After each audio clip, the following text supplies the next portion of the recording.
اور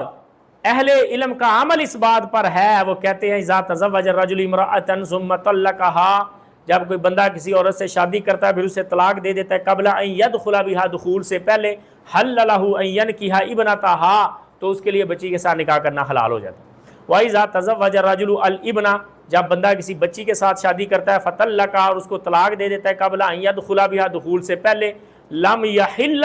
له نکاح امها، پھر ماں کے ساتھ نکاح حلال نہیں ہوتا۔ وَأُمَّهَاتُ نِسَائِكُمْ، کیونکہ اللہ رب العزت نے قرآن مجید میں کہا کہ تمہاری بیویوں کی مائیں تمہارے لیے ابدی حرام ہے،